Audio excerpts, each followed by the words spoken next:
Holy shit, I finally realized why that other gunslinger guy from the trailer looks so familiar. He's the Allstate guy. Are you in good hands?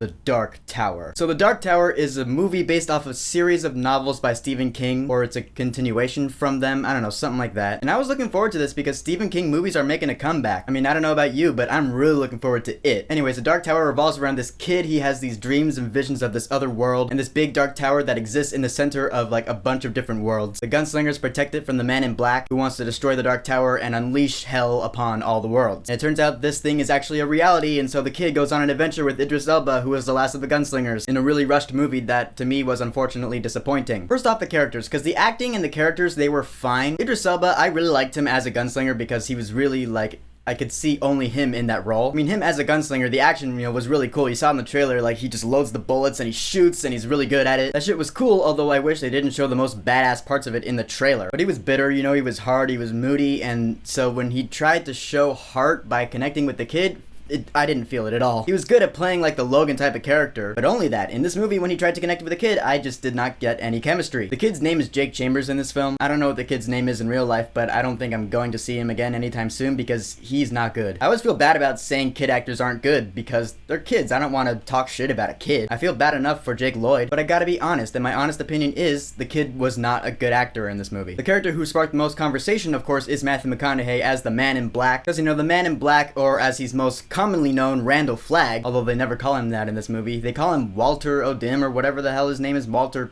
Padick or Palick or whatever. I guess he goes by that name in some of Stephen King's books, but just call him Randall Flagg. I know that name. Everyone knows that name. But it's funny because I heard that Matthew McConaughey was going to play Randall Flagg in this adaptation of The Stand that they want to do, which I think right now is in development hell. It's just not going anywhere. But the fact that he plays him in this film kind of gives me hopes for like a Stephen King cinematic universe that they kind of want to do with Matthew McConaughey as Randall Flagg, connecting them all together. I think that'd be really cool, or at least it would be really cool if this movie were good, which it is not. But Matthew McConaughey as the Man in Black, I liked him in the role, but there are just a lot of things surrounding his character that really did not make sense. It didn't make sense to me because I have never read a Stephen King book in my life, and I really should. Because in this movie, he has like psychic powers. I didn't know Flagg had psychic powers. I mean, does he have psychic powers? Does he in the books? That's why I'm saying I should probably read the books because they're probably 10 times better than this movie. But I liked his attitude, like he was a creep. He was evil, he knew what he wanted. I liked him. But like I said, the biggest glaring issue this movie has is how short it is. The movie's just an hour and a half. That's it. Right when I saw the runtime was 95 minutes, I was like, oh no, this movie's gonna be rushed. It's gonna be like The Mummy. And that's the thing. This movie really reminded me a lot of The Mummy. You remember in that review, I said that that movie should have been at least 2 hours long and delved deeper into the lore. The same thing applies here. This movie should have at least been 2 hours, if not longer, so we could have some room to breathe, because this movie just da-da-da-da-da, it just rushes. It's too fast. I'm like, whoa, calm down. Take your time to tell the story. I feel like this movie probably just wanted to get right to the point. I get that, but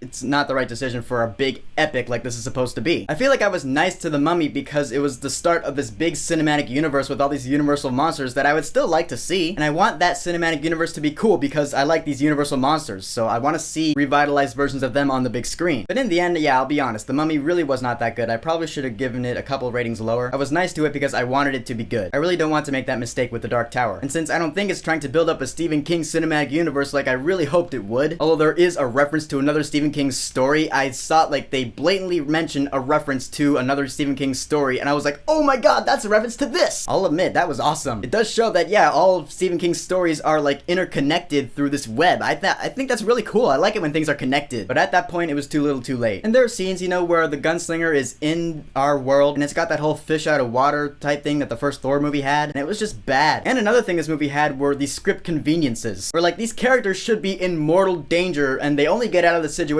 because it feels like the script says they do. Like, that character should be dead. That demon creature should have gotten him. I'm just saying. The score in this movie, it was alright. I've never heard of the guy who wrote it. Tom something, I don't remember his last name, but I've never heard of him. It had a cool theme. It worked in the movie. I don't see myself getting the soundtrack though, but the music was good in the movie, so yeah, alright. In the end, The Dark Tower was wasted potential in my opinion. The visual effects were good, and the characters were cool enough, although I felt no chemistry between Idris Elba and the kid. I like Matthew McConaughey, although he just got me thinking that his character is probably better in the books. The story felt way too rushed through, and the script could have been a lot better. So for The Dark Tower, I will say, wait until you can watch this movie on Netflix. 6. Thankfully, the trailers for It look really good. I'm really looking forward to seeing it. Here's hoping. So, The Dark Tower. Have you seen it? What did you think about it? And what is your favorite Stephen King book to movie adaptation? Whatever it is, go ahead and leave a comment. And don't forget to subscribe.